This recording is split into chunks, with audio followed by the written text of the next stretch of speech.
Look at the third paragraph. Now, as a widow without a son, I was not entitled to any share of the family property, nor were my two daughters. I resented this galling position. I was bitter towards those members of my family who supported this antiquated law. At this time, I went to pay my respects to Gandhiji and say goodbye before leaving for America to take part in a conference. After our talk, he asked, "Have you made peace with your relatives?" I was amazed that he would take sides against me. "I have not quarreled with anyone," I replied, "but I refuse to have anything to do with those who take advantage of an outworn law to create a difficult and humiliating situation for me." Now, as a widow without a son, I was not entitled to any share of the family property, nor were my two daughters. After the death of her husband, she lost her husband. She was not entitled to any share of the family property. That was the law. And also, her daughters were also like that. I resented this galling position. I was bitter towards those members of my family who supported this antiquated law. Because of this, she was against her family members as they supported the outdated law that told that she and her daughters, they were not entitled to share any of her husband's property. At this time, I went to pay my respects to Gandhiji and say goodbye before leaving for America to take part in a conference. She was frustrated because of this situation. She wanted to leave to America to take part in a conference and to escape from this hard situation. Before that, she went to Mr. Mahatma Gandhiji to bid goodbye. After our talk, he asked, "Have you made your peace with your relatives?" I was amazed that he would take sides against me.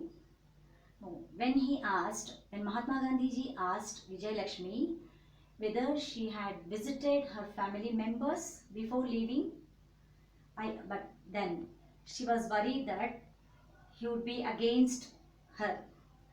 "I have not quarreled with anyone." She thought that Mahatma Gandhiji might think that she had quarreled with the family members.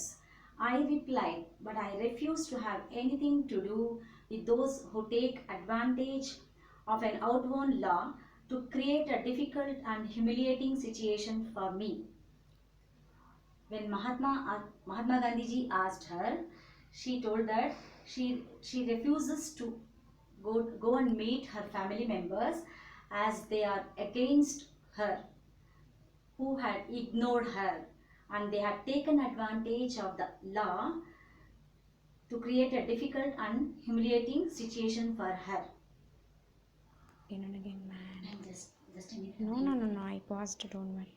ಅಲ್ವೇ ಮತ್ತೆ ಮಾಡಿದ್ರೆ we'll stop the textbook reading here. Now, we came across the word advice in the lesson. Now, can you say which is the advice we came across? ADVICE or ADVISE? Which is the one we came across? Which advice we came across? Often we'll have a confusion whether when to use these words. This is ADVICE. It is a noun form. This is ADVISE. This is a verb. So, for example, let me frame a sentence. ADVICE. When should we use this? The children should listen to the parents' advice. ADVICE.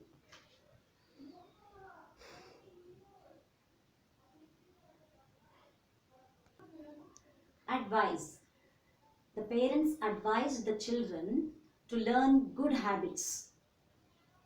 Right? Are you clear?